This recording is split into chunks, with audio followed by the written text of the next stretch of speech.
In a historic and unprecedented breakthrough, as of today, Israel and Hamas have formally agreed to the first phase of the Egypt-brokered peace and ceasefire deal that emerged from the meetings in Sharm el-Sheikh. U.S. President Donald Trump announced that all the remaining detainees will be released very soon and that Israeli troops will withdraw to the agreed line. Under the terms of his 20-point framework, the agreement comes only nearly 48 hours of the war's two-year anniversary, after more than 67,000 Palestinian lives have been lost in Gaza, where they lie in ruins. But many key questions remain unresolved: the future governance of Gaza, timing of the withdrawals, and how to ensure Israel will not resume its military attacks and break any ceasefires, and will this deal hold? Also, what path lies ahead for Gaza's reconstruction? We continue our coverage, so stay with us.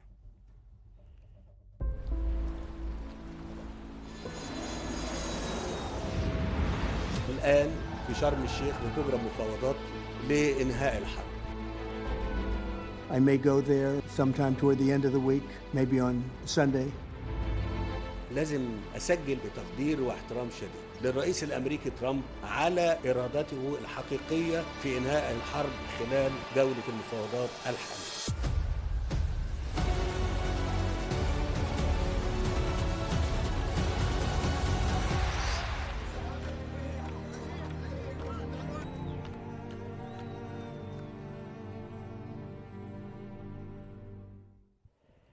Israel and Hamas have agreed to the first phase of a ceasefire deal for Gaza, marking what many see as the strongest prospect yet of ending the devastating two-year war.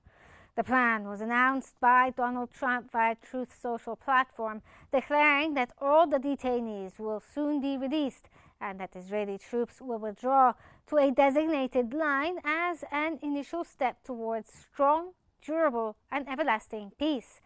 Hamas confirmed its approval of the U.S. proposal and said that the deal includes both a troop withdrawal and a detainee prisoner exchange. In Gaza, Palestinians greeted the news with mixed relief and disbelief. In Israel, families of the detainees and supporters in Tel Aviv cheered.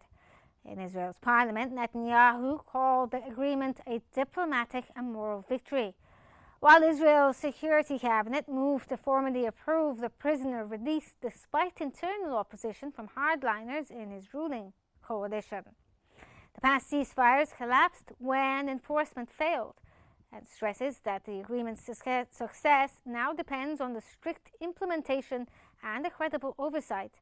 The first phase deal is a breakthrough, perhaps the boldest diplomatic move yet in this conflict, but success will hinge on bridging the remaining technical gaps, enforcing commitments and delivering on promises.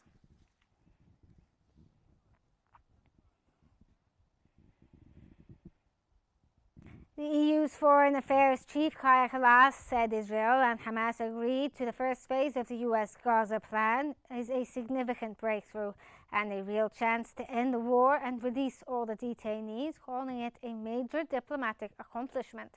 She added that the EU will do what it can to support its implementation. In addition, European Commission President Ursula von der Leyen welcomed the agreement to secure a ceasefire and release of detainees in Gaza and commended the diplomatic efforts of Egypt, the United States, Qatar, and Turkey. She posted on X saying that all parties must fully uphold the terms of the agreement, a permanent ceasefire must be established, and the suffering must end, adding that the EU would keep supporting aid deliveries to Gaza and stood ready to help with the reconstruction. And entities supporting the impunity going on in the West Bank. The Commission adopted a proposal to partially suspend trade concessions. On to the 2 points on the agenda of the College. The India Commissioner Šefčovič will update you on the trade details in a minute. And I want to be very clear. The aim is not to punish Israel. The aim is to improve the humanitarian situation in Gaza. All member states agree that the situation in Gaza is untenable. The war needs to end. UK Prime Minister Keir Starmer hailed the Gaza ceasefire agreement as a moment of profound relief felt around the world during a joint press conference with Indian Prime Minister Narendra Modi in Mumbai. Speaking alongside Modi, Starmer said the deal represented a crucial step towards lasting peace and stability in the Middle East, praising international mediation efforts led by the United States, Egypt and Qatar. He urged all sides to ensure the ceasefire is fully implemented and that humanitarian aid reaches civilians in Gaza without delay. And for the civilian population of Gaza, I strongly welcome the news that a deal has been. German Chancellor Friedrich Merz said progress towards a Gaza ceasefire between Israel and Hamas is encouraging, though not yet finalized. Speaking to reporters in Berlin, Merz expressed confidence that a solution could be reached within the week, calling the latest negotiations a vital step towards ending the war and easing the humanitarian crisis in Gaza. His comments come as diplomatic efforts led by the United States, Egypt and Qatar continue to push both sides to implement the first phase of U.S. President Donald Trump's peace plan.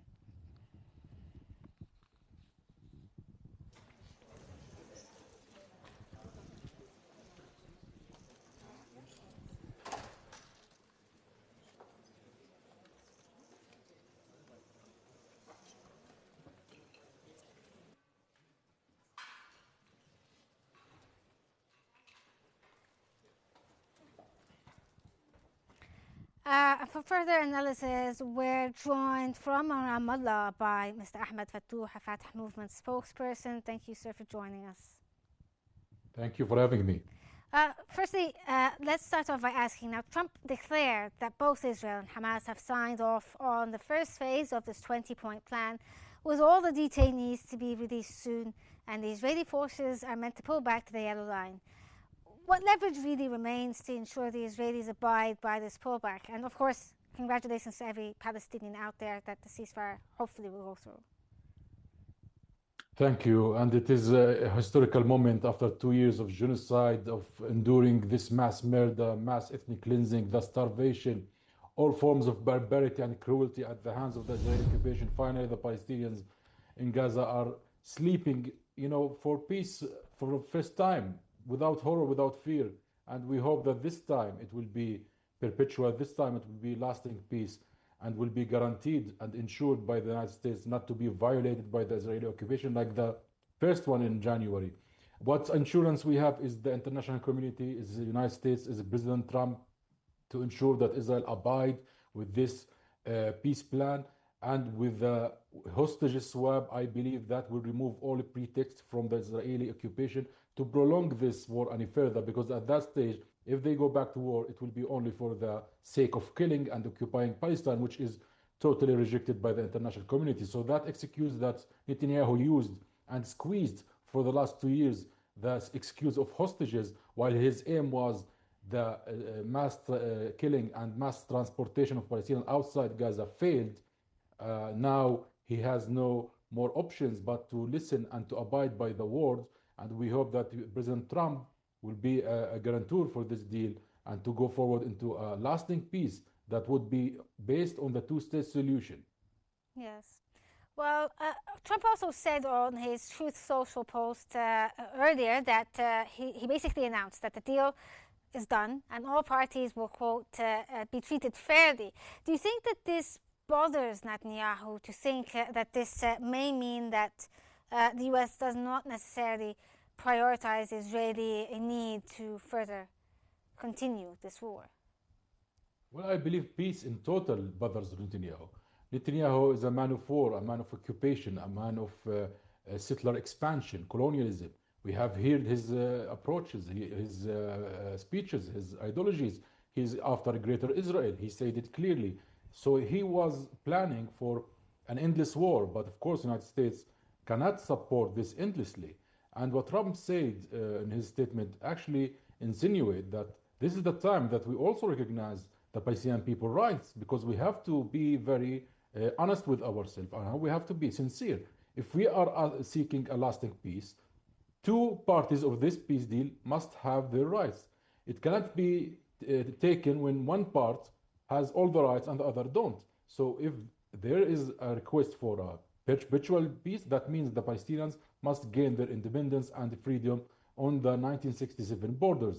So I believe Trump maybe has finally listened and was careful and by the international community and our partners to go further into an actual peace that's based on the international resolution, that's based on justice, that's based on the reasonable diplomacy we had in order to go forward. Because if he wants to go after Netanyahu plan, it's going to be always destruction. He has give him multiple months, 8 months, I believe, since the last break to ceasefire that Netanyahu did. He asked for a few months to finish the job, but his job is endless. His job is to finish the Palestinian people, and that is unacceptable and unachievable because the Palestinian people are steadfast and unremovable from their lands. Well, we'll delve further into that idea there, but first let's greet our guest from Cairo, Nourhan al-Sheikh, a political science professor. Thank you so much for joining us here. Dr. Nourhan, let's first start by asking, how did this happen so fast, like the deal itself? Because we've seen it a number of times, the deal fall through. How do you think Egypt played the role in mediating this effort, and what led to this historic moment here of, agreeing to at least the first phase? Good evening, and thank you for having me with you. Actually, it's going for very fast because the pressure of the United States, Trump himself was also very fast and very strong at that time. And I think the first phase of the agreement, yes, it was not that easy, but not that also difficult because the terms from both sides were a little bit clear and agreed upon. Release detainees, Israeli detainees in return of ceasefire, and also release some prisoners of Palestinian prisoners. So yes, it was that much easy, but it is reasonable and acceptable. Maybe the latest or the upcoming phases, our negotiation will be difficult than that. But I think all mediators and the most important Egyptian mediators played very important role because, as you know, there is no direct negotiation between Hamas and Israel.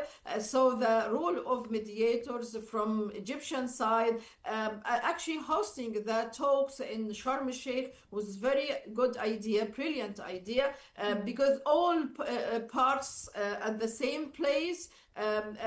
This is easy to contact with them. It is easier to negotiate directly with them.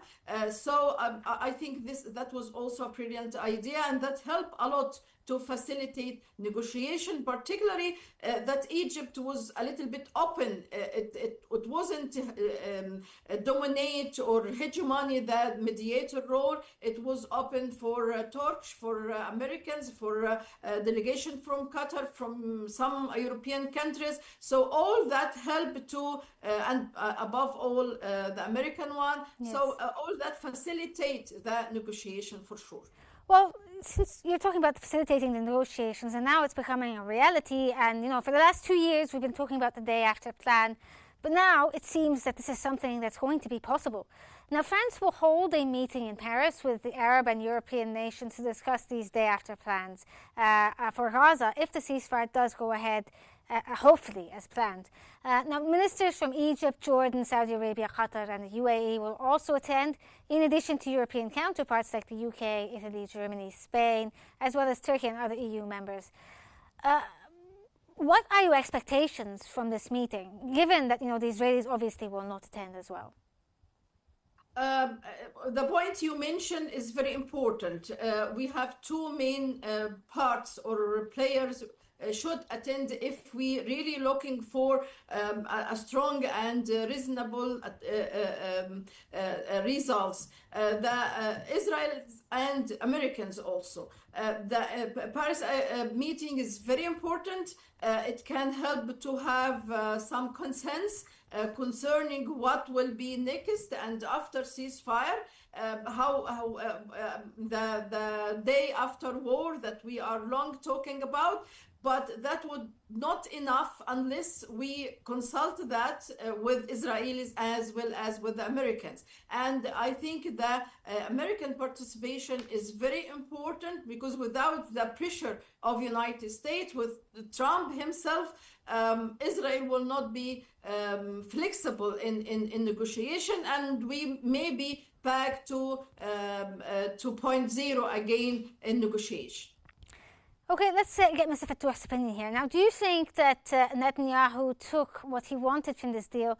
And also, do you think this may cause him some issues internally with his far-right government that has always been opposed to any form of ceasefire?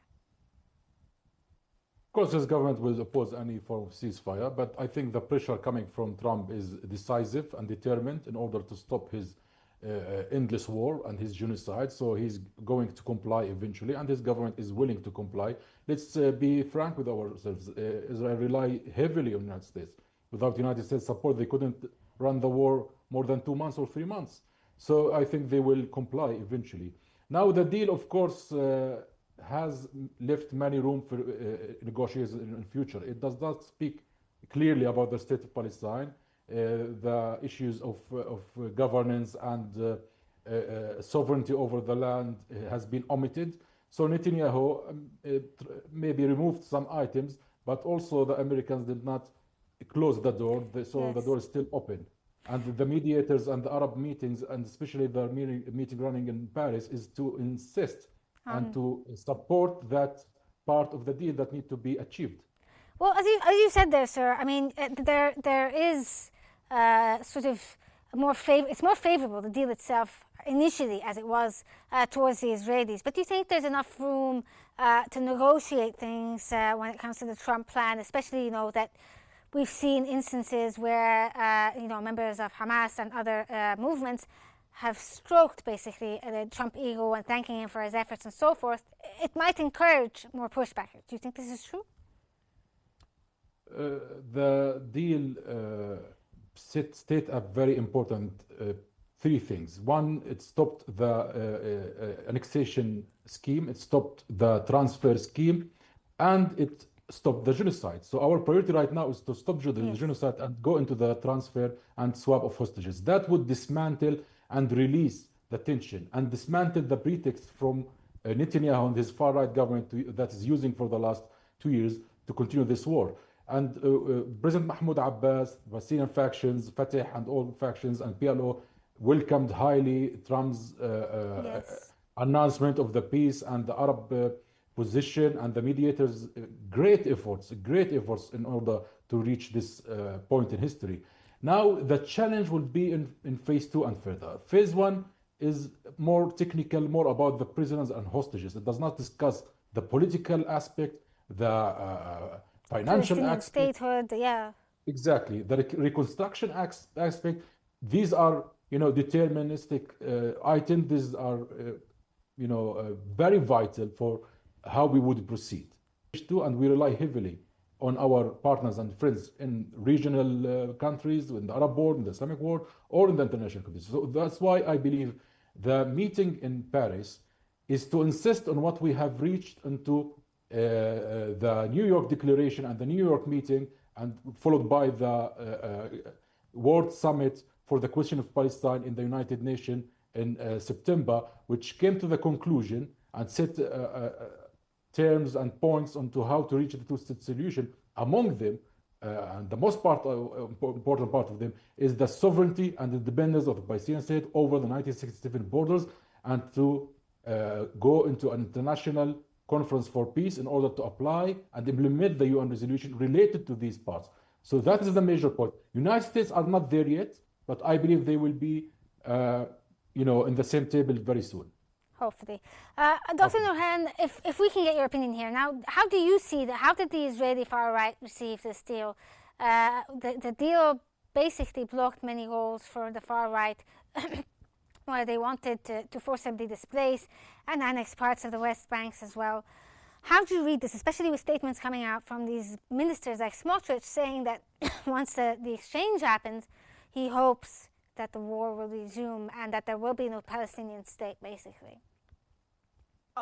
It is declared many times from Smotrich, Ben-Gvir, Netanyahu himself.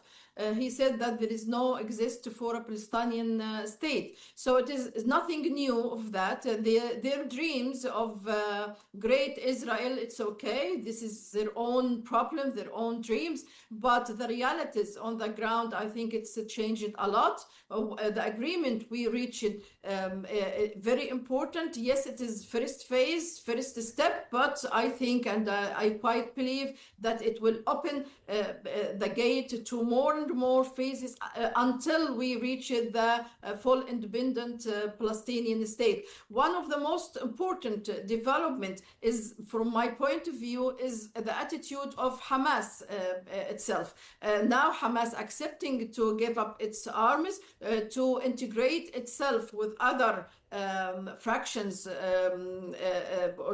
within the Palestinian Authority. This is very important, and I think there are a lot of jobs if we really want to face and to challenge Smotrich, Ben-Gvir, Netanyahu himself, and all others far rights. We should, as Palestinian, to have a coherent attitude, a coherent vision concerning what would be next, and how the Palestinian regime and the authority would be not only in West Bank but in Gaza as well. I think that would facilitate a lot the negotiation, and from my point of view, it will end all claims or all what the far right of Israelis pretend. And it is not only far right, actually, it is the Israelis' attitude. Both opposition and government, they are the same. No big difference in their dream of a great Israel. So I think we have also our own job and our own homework, is we can say that, to be able to challenge them. Okay, Mr. Fattouh, now you spoke a bit about the U.S. administration and Trump possibly in the future having a bit of a turnaround when it comes to the second phase of the deal. Now, if this does happen, can Trump actually pressure Netanyahu to comply with the rest of the deal, not just the first phase? Yes, of course. The United States is the most powerful state in the world. They can, of course, enforce Israel to accept that. I remind you in 1956, when President Eisenhower called Ben-Gurion to retreat from Egypt, he picked up the phone and called him and told him, you have to tomorrow I'm going to wake up when hearing the news that you have retreated. And Ben-Gurion in his memorial says that he closed the phone call while he's crying. So Israel has always been, sub-state or, a follower state to American, and will always be abiding to the American will. So if the United States does have that will to make peace, believe me, they will do it within months, maybe less. So I believe now the world is really awakened. The war is against this genocide. Israel image is collapsing. Even Trump himself said it in his posts in the Truth Social, in his speeches, that Israel is losing a lot. Today, the polls in the United States is shifting drastically toward the Palestinian people. In Washington Post recently, there was a poll, the majority support the Palestinians' cause, the majority support the Palestinian independence, the majority is against the Israeli genocide. And even within the MAGA themselves, now the majority is against funding Israel, because they believe of America first ideology. So Israel is losing ground. And when the Prime Minister of Israel go to speak with influencers saying that I want to pay you $7,000 per post to fix the image of Israel, this is how desperate he is. So I believe the tide is shifting, and the United States is picking up. Since you're talking about the idea of shifting tides, now hopefully this does continue on, and hopefully it is within the next few months that we see a complete end of this and peace in the Palestinian statehood. But do you think also part of the day after plan maybe in the future that there will be some sort of accountability for war crimes committed in Gaza? Of course, there must be accountability for war crimes. Look, what's happened in Gaza is endangering not only the Palestinians nor the Arabs, it's endangering the entire world. When a state is allowed to commit just such genocide, such criminality, starving children to death, starving babies to death, if that is allowed, then this rule-based system would collapse. There must be accountability. Right now, we are in the very early phases after the genocide. And we are gonna wake up into very saddening reality in the coming days when we actually start uncovering what's happened in Gaza, when we start actually counting the dead bodies. I believe the number is going to be very high and the world will be shocked, and we all going to be shocked. So that is, not only a pivotal day in the Palestinian history, this is a pivotal day for the entire world, because today we have to really stipulate and to strengthen our humanitarian law against these crimes. We said after World War II, not again, yet it happened again and again, and now it's happening in Palestine. So enough is enough. Now we are hopeful, but we also have a lot of work to do, and we have to be very firm and very solid in defending the Palestinian national points. The world is, majorly accepting or with this in the same table with us. I believe the Americans are leaning more and more, and we hope that we would reach a breakthrough, because the world realized if we want peace, that peace cannot happen on the blood of Palestinians. That peace must happen when the Palestinians are equally free and independent like the Israelis. Okay, Dr. Nurhan, now what are the chances that Netanyahu may resume the war like he did in March? How does that deal differ in terms of the binding mechanisms? Because we've seen time and again, the Israelis break ceasefire deals. Up until today, we've seen this in Lebanon. Netanyahu was always resistant for peace, and he insisted to continue war here and there, not only in Gaza, in Lebanon, in Syria, against Iran, Yemen itself. So I think he is keen to continue the war because he realized that his personal political career connected to continue war. And as soon as it came to peace and we are going next year to elections in Israel, he for sure will be out of office.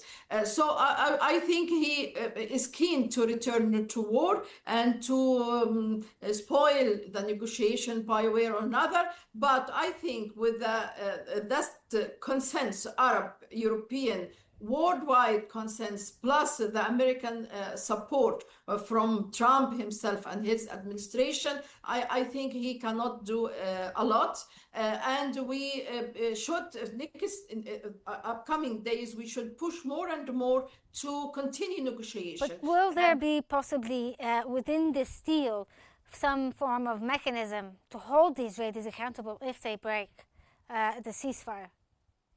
The American guarantee, I think, one of that, and there are the UN, all countries participated in facilitating and mediator role. All those introduce guarantees to Hamas, and I think the most important is the American guarantee, and that's what we should do, and we should move toward more and more guarantee to continue the negotiation and to stuck with the agreement that we reached at the first phase.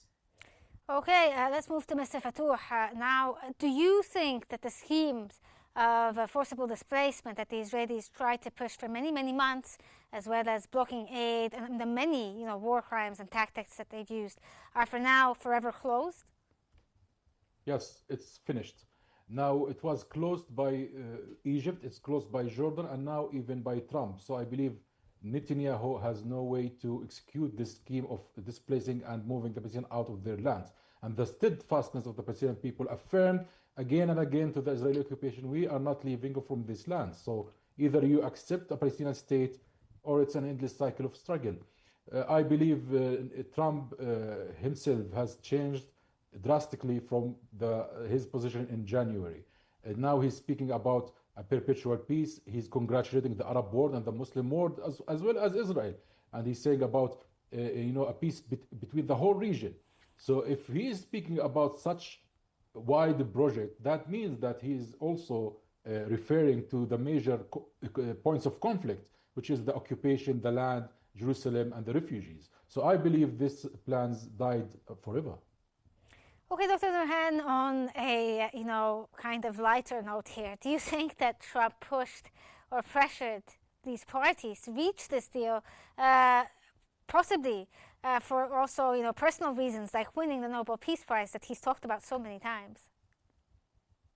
Yes, Trump, of course, has his own reason. He trying to won Nobel Prize for peace, and he introduced himself as a peacemaking for the whole world. He counting Israeli-Palestinian conflict as one of the conflicts he could release and calm and succeeded to reach peace between them. So I think this is one of the main reasons pushing him personally to that. But actually, there is other objective reasons and pushing factors, because on the ground now, after the UN General Assembly, the whole world giving a direct message to United States, to Trump, as well as Israel, that the whole world cannot bear what is going on in Gaza, and that genocide happened in Gaza should be stopped